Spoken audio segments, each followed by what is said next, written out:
Assalamualaikum warahmatullahi wabarakatuh. Kami ibu-ibu dari Brogiran, Kecamatan Sukahaji, ikut mendukung Bapak sebagai Gubernur Jawa Barat. Bapak Ayi! Yes, yes, yes! Anteni Mulyadi!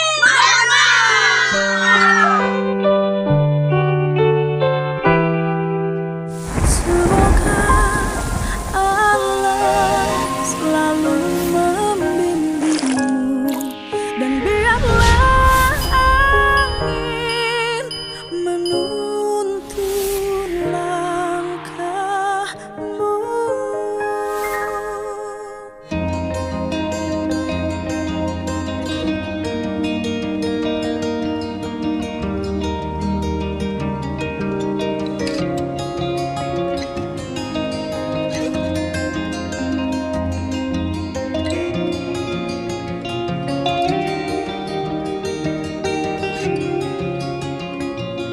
Kita udah nyampe.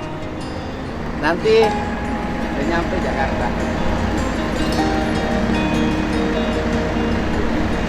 Datang lebih cepat, alhamdulillah ya. Kita udah nyampe ya, makasih. Pak Romli. Abdi ke Romli rombongan liar.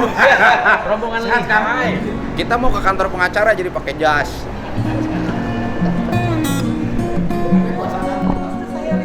Oh, Ibu Riri ya yang rajin menjawab WA saya. Terima kasih, nuhun. Dari Humas juga kami. Oh iya, terima kasih diterima di sini nih Ibu Riri ya, Humas Pradi. Ya, udah kamu jangan tegang lagi, nggak usah nangis lagi. Semangat, semangat. Istrinya aja berani mas suaminya. Ini yang ya kemarin yang sempat dulu ngasih keterangan yang bohong.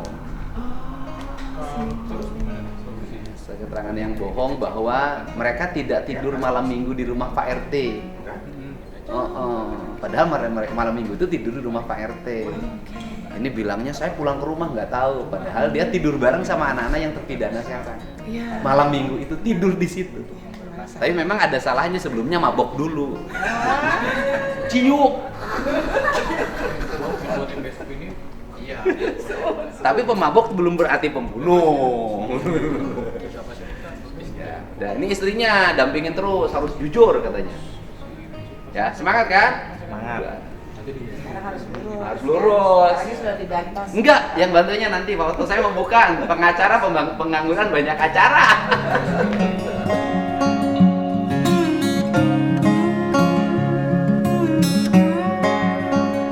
Makan di atas semuanya. Ya. Diatur ya. Diatur.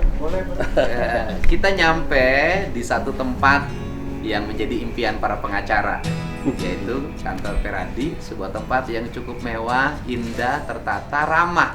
Itu penting. Dan ini dibangun atas semua kekuatan pimpinan dan anggota ya Pak ya? Iya, anggota semua. Asik. Hari ini kita ketemu dengan tokoh kita yang sudah tidak asing lagi. Saya pernah bareng sama Bapak dulu wawancara di TV ya? Iya, betul. Pak Nov. Oh, no dulu ya. Iya. Aduh. Saya mewakili yang minta Munaslup Golkar. Aduh. Sekarang ini mau jadi gubernur nih katanya nih. Iya, Kelihatan nih. biarkan takdir yang menentukan. Kan kebenaran akan menemukan jalannya, jabatan juga akan menemukan jalannya. Oh gitu ya. Masing-masing aja Masing-masing. Hari ini jalan dulu ke sini karena saya sebagai warga Jabar, taruhlah yang dituakan di Jawa Barat, air mata ini sudah nggak bisa lagi nahan dalam setiap hari karena harus nangis terus. Awalnya sih saya selalu mengatakan ini faktanya, saya objektif, saya tidak akan membuat opini, saya hanya akan menyajikan. Tapi lama-lama nggak tahan juga, kemanusiaannya terpanggil. Dari seluruh rangkaian yang ditemui dari awal sampai hari ini, nggak tahu sudah berapa orang yang saya wawancarai, dimulai dengan keberanian Ferry menentang pernyataan AF yang jadi saksi yang mengatakan melihat anak-anak melempar motor, mengejar Eki, ternyata dibantah. Dan sampai pada kesimpulan Pak, tiap hari kan orang banyak tayangan di YouTube di TikTok, di Instagram, di televisi nggak berhenti-berhenti, bahkan filmnya penontonnya udah suabrek-abrek. Tetapi masalah ini tidak akan berhenti di perdebatan. Saya khawatir di Indonesia itu punya kebiasaan, lagi rame dalam sorotan, kemudian ditonton oleh banyak orang, setelah itu dilupakan dan tidak ada yang ngurus. Ya. Nasib ke 7 terpidana, semuanya 8, tidak akan pernah bisa berubah dengan perdebatan di TV. Akan berubah dengan mengajukan PK. Dan saya datang ke profesor guru besar yang orang Batak tidak kelihatan Bataknya. Pandangan Bapak terhadap kasus ini bagaimana? Ya, terus terang aja pada mulanya kita ini pun nggak begitu memperhatikan, terus terang aja, Iya. Kang Deddy ya. Teman-teman di Pradi juga pikir ya ini kasus biasa, ya sudah berjalan normal kan, kita tahu namanya lawyer kan sudah terbiasa lihat kasus, jadi nggak begitu memperhatikan utuh pada waktu itu. Tapi ketika Hotman mulai bicara, kita mulai heran, nih ada apa gitu kan. Kemudian juga Kang Deddy muncul lagi, wah. Oh, Bapak lihat saya kan? Gue lihat dong yang Aduh, ganteng, dilihat Pak Otto, yang alhamdulillah, yang ganteng Pak. begitu. Ya, tapi nggak laku, Pak. Sangat laku dong, sangat laku. Mau nyari di Pradi nggak nemu, udah tua semua. Jadi luar biasa nih kita kedatangan Kang Deddy nih di sini ya. Ya, alhamdulillah. Waduh. Jadi terus aja Kang Deddy ya. Setelah ada kontak dari Titin. Iya, iya. Kasihan tuh betul. Ya, Titin kan mengadu ke kita. Iya. Karena dia merasa ada tekanan terhadap kliennya juga ya. Sudirman ya, Tenir Sudirman katanya diganggu untuk supaya mencabut kuasa dari dia. Ya, walaupun mungkin ya kuasa itu kan dulu memang mungkin di pengadilan, kemudian mungkin di PT. Selanjutnya kayak apa kita nggak tahu. Ya kan? Nah, tetapi hal itu sangat mengganggu Titin. Nah, disitulah mulainya kami Pradi mulai muncul. Karena yang datang ini adalah anggota kami, dia adalah pengacara dari seorang terpidana dan mengadu tentang bahwa dia diganggu. Wah, kita sebagai lawyer kan muncul nih. Tidak boleh seorang advokat itu bisa diperlakukan seperti itu. Ya, karena advokat itu harus bebas dan mandiri. Dia tidak bisa diintimidasi dalam melakukan tugasnya. Kalau sampai hal ini terjadi pada advokat, itu yang rugi itu adalah masyarakat, ya, negara juga dirugikan. Kita tidak bisa lagi menegakkan hukum dan keadilan. Nah, itu sebabnya kita langsung saya telepon Titin, tolong datang, ada apa yang terjadi. Nah, di Lala waktu dia datang ke sini, dia juga membawa kemudian keluarganya Sudirman. Oh, Sudirman. Gitu. Nah, akhirnya kita dengar Iya. ceritanya.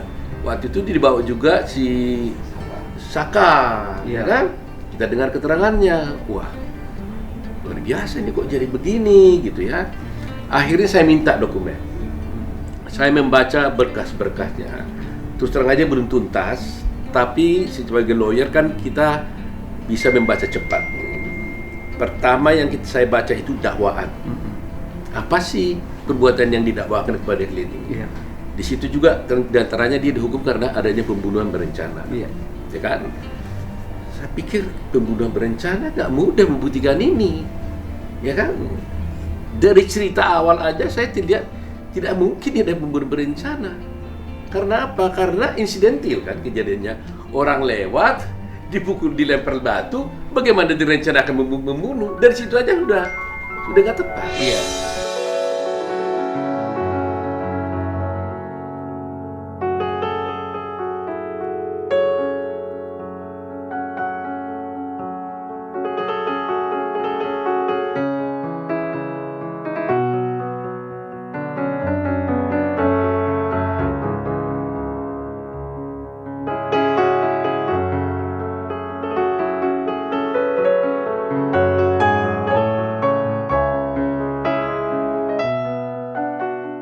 Iya kan begitu kan? Karena logikanya, kalau pembunuhan berencana, mereka harus nguntit sejak berangkat.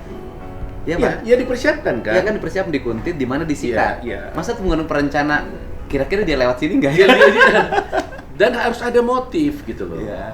Motifnya itu apa? Iya. Terlepas dalam perdebatan hukum kita apakah motif harus dibuktikan, itu soal lain ya.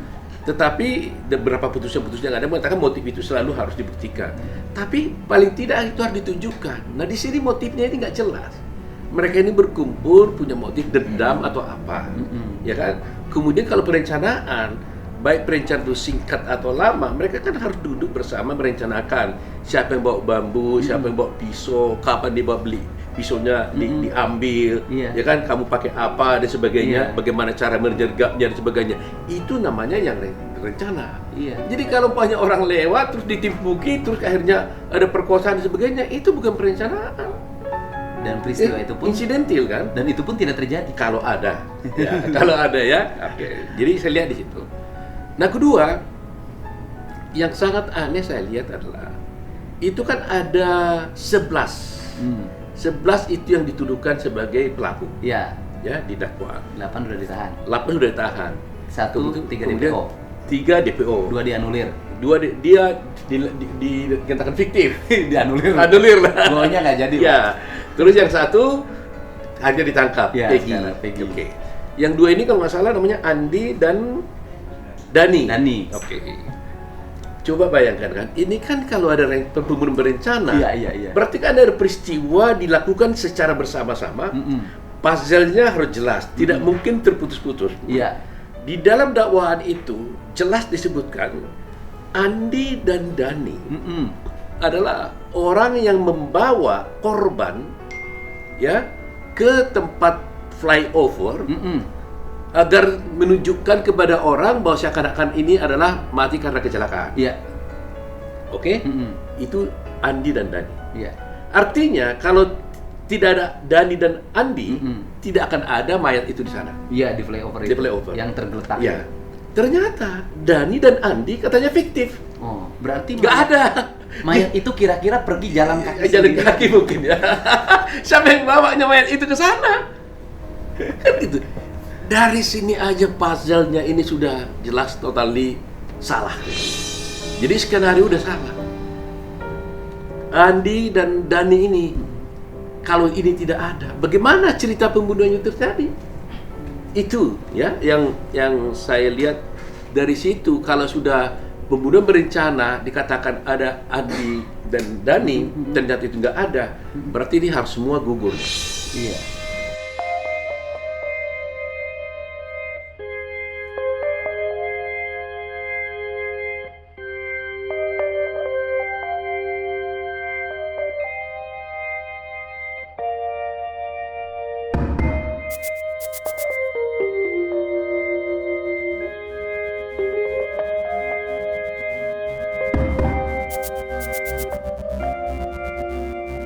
Berarti skenario-nya udah nggak benar lagi. Iya. Ceritanya bohong nih. Ya, kalau seperti itu. Nah, dari situ menurut saya punya keyakinan kuat insting sebagai pengacara, pikiran saya melihat ini memang harus ditolong. Jadi itu akibatnya Pradi berpendapat, wah, tapi kan kita nggak boleh menawarkan jasa kan. Iya.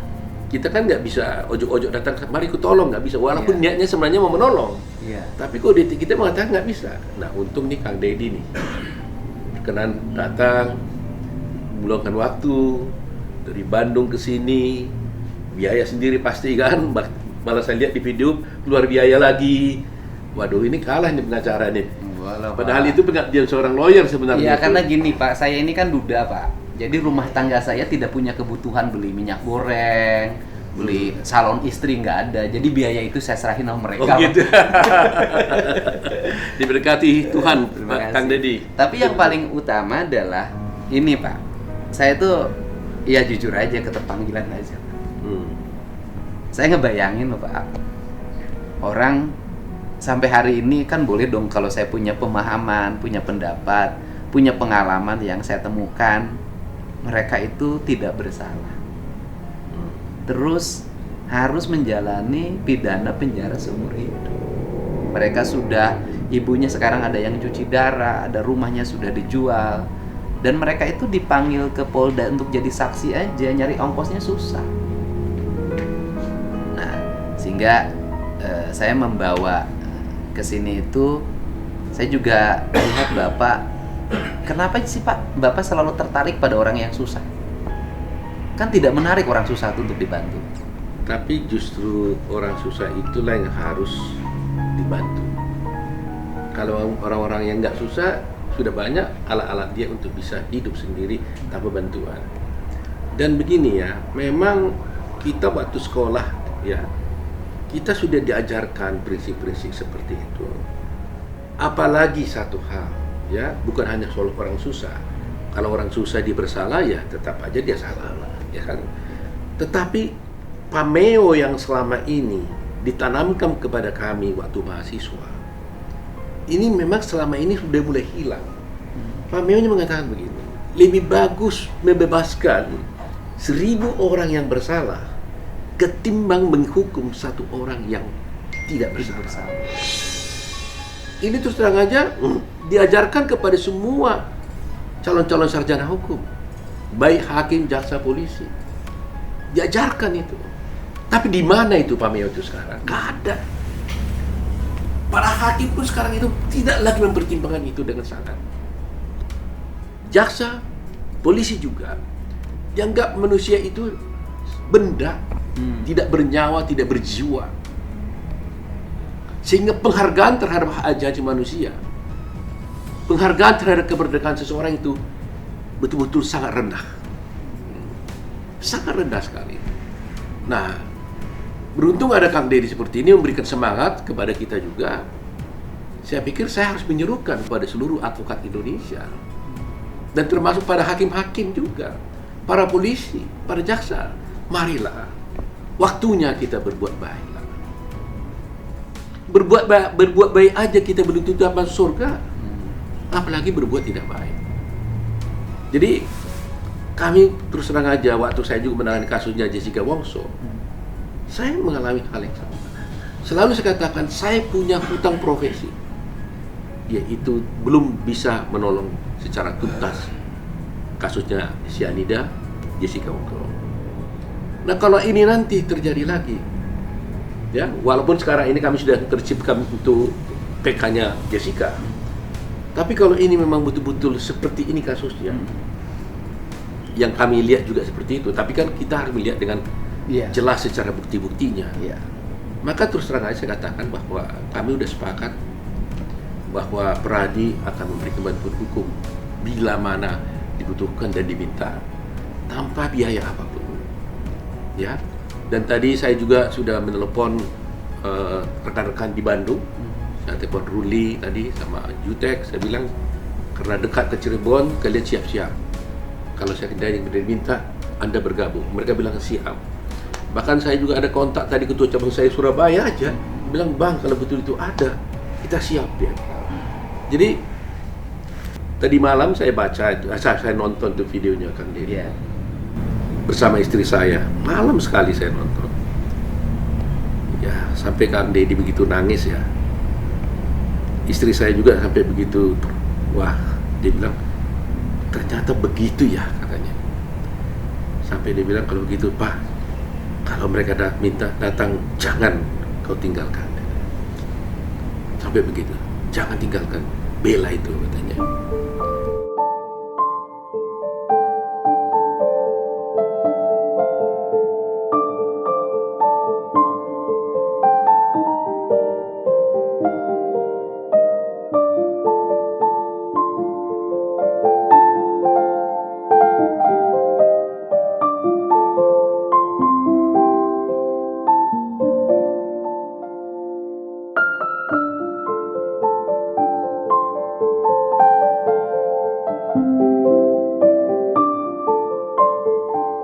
Jadi, ya terima kasih Kang Deddy.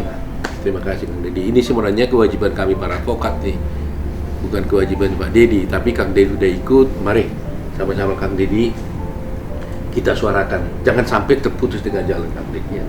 Ya, kita suarakan terus. Mudah-mudahan semua tim kami akan siap membantu. Karena saya betul-betul lihat tadi, baru satu tadi yang saya ceritakan tadi juga sudah cukup membuat kita tidak percaya sebenarnya ya. Yang terus terang saya tidak percaya dengan dakwaan itu. Saya katakan kalau Dani dan Andi itu fiktif, berarti isi dakwaan ini juga menjadi fiktif. Kalau isi dakwanya menjadi fiktif, berarti tuntutan jaksa pun menjadi fiktif. Kalau tuntutan jaksa menjadi fiktif, maka putusan itu menjadi isinya yang fiktif. Karena didasarkan pada fakta-fakta yang fiktif. Nah, kalau sudah kita tahu seperti fiktif seperti ini, mau kita biarkan. Nah, oleh karena itu, Ketua Mahkamah Agung Pak Syarifuddin, Profesor, waktunya kita berbuat baik di dunia ini. Ya, kita sudah umur segini, kapan lagi kita berbuat baik? Ya, untuk orang-orang seperti yang terjolimi menurut kita gitu.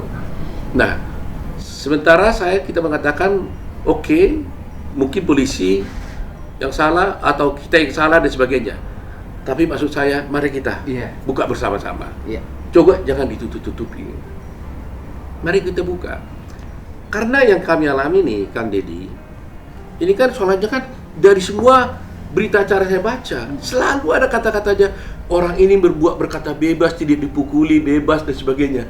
Saya terus melihat sini, kenapa harus begitu berita acaranya ini? Biasanya kan diperiksa, didampingi pengacara, selesai kan. Tapi ini ada kesan seakan-akan terus langsung proteksi, bahwa seakan-akan ini tidak ada pemukulan. Nah, kalau berbicara soal penyiksaan dan sebagainya, ini cerita lawyer nih Pak, Kang Deddy.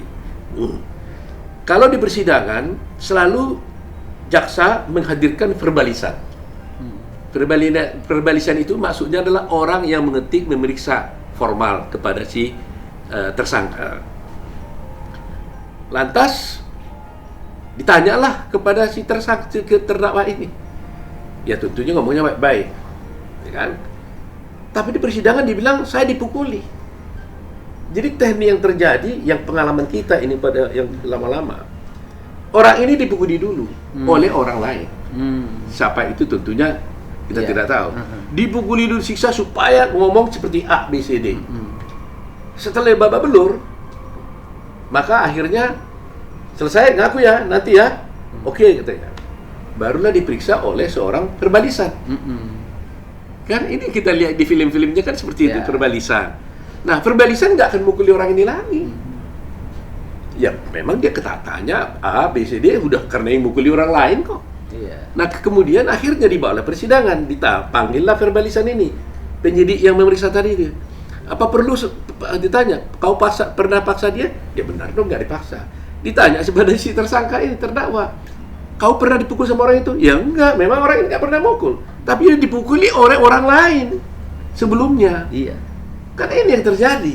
Dan semua orang tahu nih, di sekolah hukum kita beritahukan ini. Saya ngajar juga selalu menceritakan ini di sekolah, teknik-teknik penyiksaan terhadap seorang terdakwa yang mungkin terjadi itu kita ceritakan. Nah, saya tidak mengatakan hal itu terjadi di kasus ini sebelum terbukti. Tapi dugaan-dugaan, teori itu kan selalu ada. Pengalaman kita selalu ada. Seperti itu. Jadi, oleh karena itu, kita selalu tidak puas para lawyer kalau verbalisan itu menjadi acuan dari hakim. Mengatakan, apa betul kau periksa ini? Betul. Apakah saudara terdakwa, kamu dipukuli nggak orang ini? Tidak. Ya hakim bilang, oh kan nggak dipukul ya. Itu sebenarnya kita jangan begitu. Hakim itu kan mencari kebenaran material, bukan kebenaran formal. Jadi dan mestinya juga hakim tahu. Jadi maksud saya bahwa kejadian-kejadian seperti ini sering terjadi dan kita ajarkan ini di fakultas. Mahasiswa hukum saya juga, kemudian saya mengajar di Gajah Mada, saya sering ceritakan bagaimana karena kita mengajarkan tentang teknik-teknik pembelaan. Jadi kita ceritakan juga yang baik yang dilakukan oleh advokat, yang baik yang dilakukan oleh polisi, yang baik yang dilakukan oleh jaksa, dan yang buruk juga yang dilakukan oleh advokat, yang buruk dilakukan oleh polisi. Semua itu kita ceritakan, dan itu berpotensi terjadi, Kang Deddy. Jadi, apakah itu terjadi dalam kasus ini? Kata mereka kan begitu. Kata si beberapa saksi itu.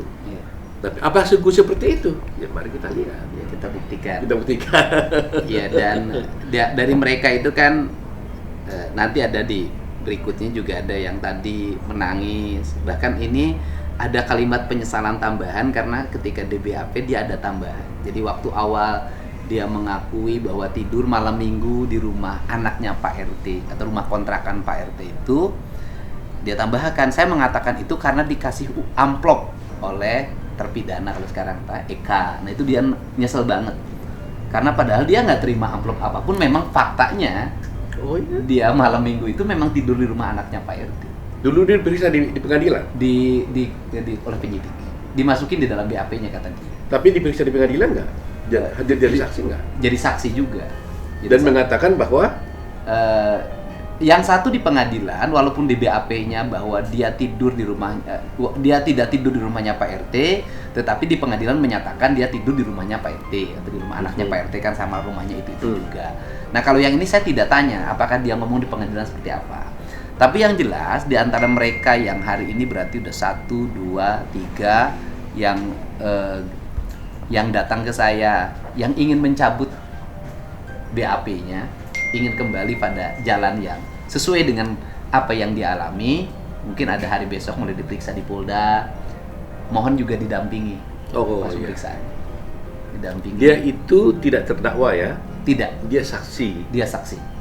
Tetapi saksinya bohong. Oh, dia berbohong. Berbohong. Jadi gini. Nih ceritanya. Mereka itu pada saat kejadian itu tidur di rumah anaknya Pak RT. Jadi tidak mungkin mereka melakukan kriminalisasi pembunuhan merkosaan karena tidurnya aja di rumah anaknya Pak RT. Dari mulai sore mereka kumpul dan sampai paginya mereka tidak bubar, tetap di situ. Nah pada waktu penangkapan semua ditahan, anak Pak RT juga dibawa diperiksa, tapi anak Pak RT bisa pulang, bebas sampai sekarang. Padahal mereka sama-sama Ya ngumpul bareng. Nah kemudian yang lainnya ditahan. Nah kunci dari penyidik adalah keterangan dari Pak RT bahwa Pak RT mengatakan apa yang dijelaskan oleh semua yang ketemu saya, bahwa Pak RT menyatakan bahwa tidak memberikan kunci bagi anak-anak untuk malam minggu tidur di rumah Pak RT. Tidak memberikan kunci. Jadi Pak RT tidak mengakui bahwa anak-anak tidur di rumah anaknya. Pak RT waktu itu di mana? Ya Pak RT sebenarnya mereka tidur di rumah anaknya Pak RT. Cuman oleh Pak RT di BAP-nya dibantah anak-anak itu tidur di rumahnya anak Pak RT. Nah sekarang seluruh anak yang dulu bersaksi bahwa mereka tidak tidur di rumahnya Pak RT, ada yang dua langsung pulang ke rumahnya. Sekarang balik, saya tidur di rumah Pak RT. Jadi yang menyatakan tidak tidur di rumah Pak RT itu tinggal 2 orang, Pak RT sama anaknya. Saya nggak tahu kenapa Pak RT harus membuat BAP seperti itu. Ada nggak orang lain yang melihat bahwa mereka itu tidur di situ? Ada. Ada. Nanti ada warung, yang punya warung namanya Bu Nining. Di saya sudah ada lagi tapi belum saya posting di vlog. Jadi ada seorang bapak namanya saya lupa, yang waktu itu dia lihat betul mereka ngumpul di situ di rumah anaknya Pak RT itu jam 9. Si bapak ini mau ke rumah sakit nengok ibunya di rumah sakit. Yang malam minggu itu? Iya. Pak RT ada di situ, di rumah itu? Ya bukan ada di rumahnya. Nah jadi perlu kita cari saksi. Kan ini ada orang-orang pelakunya ini mengaku bahwa kami tidur di situ. Iya. Plus yang di luar, yang tidak terjadi terdakwa itu, yang tidak terjadi terpidana, saya ada 1, 2, 3, ada 4. Yang sekarang hadir semuanya. Hadir sekarang ini. Oke. Ada 4 yang mereka tidur di rumah anaknya Pak RT bareng sama mereka dan tidak kemana-mana. Jadi gini Pak ceritanya. Sebelum maghrib mereka nongkrong di depan SMP 11. Maghrib mereka pulang ke rumahnya. Rangkaian cerita di saya. Kemudian setelah Isya mereka kumpul di warungnya Bu Nining, minum ciu, Pak. Minum ciu biasa lah. Memang benar minum ciu. Okay. Habis minum ciu di rumahnya Bu Nining, kemudian ditegurlah. Kamu ribut terus main gitar di sini udah malam. Okay. Pindahlah ke rumah rumah Dadi atau siapa. Ke situ. Sampai jam 10. Sampai jam setengah 11. Setengah 11 mereka geser lagi ke rumah anaknya Pak RT, tidurlah sampai pagi. Itu. Jadi mereka tidak kemana-mana. Dan saksi yang menyatakan mereka tidak kemana-mana banyak. Kalau itu ada, itu namanya alibi kan? Ya alibi, iya. Ya, alibi. Alibi. Dan itu kalau sudah alibi, ini susah dibantah tuh. Iya. Jadi mereka sendiri saling menyatakan kan, mereka kan jadi saksi. Terus ada saksi yang lain. Ya, ada saksi yang lain ya di situ. Lebih dari satu. Ya, lebih dari satu ya. Itu. Kalau ada yang bisa membuktikan pada waktu dan jam-jam yang sama, di hari yang sama, ada orang yang melihat dia berada di tempat yang berbeda, nah itu alibi. Standarnya gampang, Pak. Kan saksi yang datang ke saya yang tidak pernah memberikan pernyataan ke siapapun ya, karena dulu takut, itu kan gampang. Dia menyatakan jam 9 malam keluar dari rumah. Oke. Melihat anak-anak itu berkumpul, taruh berkumpul di dekat rumahnya Pak RT di situ. Kan tinggal dicek nama ibunya siapa, yang dirawat di rumah sakit mana, pada tahun berapa, kan datanya ada. Oh, di rumah sakit itu ya? Iya. Kan itu yang menyaksikan bahwa anak-anak itu ada di situ pada jam 9 lebih itu adalah RT pergi ke rumah sakit. bukan. Tetangganya lagi ada satu lagi. Ya, oke. Tetangganya satu lagi, ibunya dirawat di rumah sakit karena dia harus nunggu ibunya di rumah sakit. Nanti tinggal dicek, bener nggak pada tanggal itu, Iya. bulan itu ada nama pasien di ibu dari saksi ini. Iya, iya. Kan selesai, Pak. Betul. Kayaknya sih, menurut saya sih udah terlalu banyak saksi yang menyatakan mereka tidur di situ. Terlalu banyak. Luar biasa nih kasus ya. Jadi saya kira kan Deddy itu memang, jadi mereka ikut di sini. Sekarang hadir semuanya, baik keluarga terpidana. Saya kan bukan membela orang yang membunuh, Pak. Saya membela orang yang ingin mengajukan PK. Karena mereka punya keyakinan bahwa dirinya nggak salah. Kan itu hak hukum yang harus dihormati. Sekarang mereka itu di mana para terdakwa ini, para terpidana ini? Terpidana saya nggak tahu, Pak. Saya kurang Nah, tahu. karena ini soal nih. Kemarin dari keluarganya Sudirman mengatakan Sudirman itu tidak ada di lapas. Dia tidak tahu malah, tapi dia bilang mungkin ada di Polda. Saya dapat informasi bahwa dia dibawa ke di Polda. Tetapi cukup lama. Bisa aja memang Polda itu meminjam bond namanya, dipinjam terdakwa ini untuk diperiksa. Walaupun sebenarnya ada baiknya dia diperiksa di lapas ya. Tapi oke, kita tolerir bisa dibawa dia ke Polda. Tapi nggak boleh lagi dia ditahan di sana dong, berlama-lama dong. Iya. Karena nanti orang curiga lagi, jangan-jangan dia ini diintimidasi, diapain? Ya kan, harus dia kembali segera gitu. Nah, sekarang yang 6 orang ini di mana? Karena saya mendengar Sudirman katanya yang paling lemah, yang paling gampang katanya menurut orang Sudirman, mereka bilang istilahnya itu ya kurang kemampuan ya si Sudirmannya. Sehingga ditanya apa aja pun kalau tidak ada keluarga dibilang A ya A aja, B ya B. Nah, saya dengar bahwa Sudirman ini sampai sekarang mengakui dia melakukan pembunuhan ini dan perkosaan ini, kan ini menjadi soal nih. Iya. Nah, ini harus kita jaga ya. Bagaimana, apakah harus LPSK harus menjaga ini, tetapi berita acara yang dibuat ini jangan-jangan juga kejadian bersama, enggak seperti itu. Iya. Peristiwanya. Ya kan? Ya makanya kan kita hari ini meminta pada teman-teman itu berkata jujur. Artinya sesuai dengan keyakinannya. Kalau dulu mereka melakukan itu wajar. Karena mereka dalam posisi secara fisiologis tertekan, takut ditahan, takut menjadi tersangka, gitu loh. Tidak menjadi perhatian publik. Kalau sekarang kan, kalau berbohong lagi nggak Bu? Ya mesti lagi. Jadi. Tapi pertanyaan saya satu nih Kang Deddy. Anak Pak RT ini kenapa nggak ditahan ya? Ya harus ditanyanya ke penyidik lah. Padahal katanya tadi kan dia berbuat bersama-sama. Bareng, tukang nongkrong ya kan? bareng, temenan bareng. Iya. Nah, tapi anak Pak RT, mungkin anak Pak RT karena Pak RT Pak, jadi karena mungkin melihat Pak RT-nya jadi tidak ditahan. Kalau analisis nih ya, bukan tuduhan ya. Biasa itu kan, kamu anaknya nggak ditahan, RT-nya akhirnya ngaku berbeda. Mungkin terjadi seperti itu nggak? Iya. Ya umpamanya di barter lah. Kalau kamu ngaku umpamanya gitu ya. Kalau kamu ngaku bahwa tidak ada tidur, mereka ini tidak pernah tidur di sini, anakmu saya lepasin umpamanya gitu. Mungkin nggak seperti itu? Ya saya kan mahasiswa, Bapak dosen. Bapak sudah menjelaskan. Terima kasih ya, kita mau bertemu langsung dengan semua orang yang datang dari Cirebon. Kita berdoa semoga Pak Otto sehat dan terus diberikan kekuatan untuk senantiasa membela kaum yang lemah, orang-orang yang dalam keadaan kesusahan. Baik, terima kasih Terima Kang kasih, Deddy. Pak. Mari Luar kita biasa berdoa. Bang Deddy ini. Terima kasih ya. banyak. Kita support, mudah-mudahan Ya. jadi gubernur lah. Amin. Ya, kita Saya doain doain atas nama masyarakat Iya, Cirebon, iya. masyarakat Jawa Barat, terima kasih dibantu. Saya sih pengacara sebenarnya, tiap hari pengangguran banyak acara.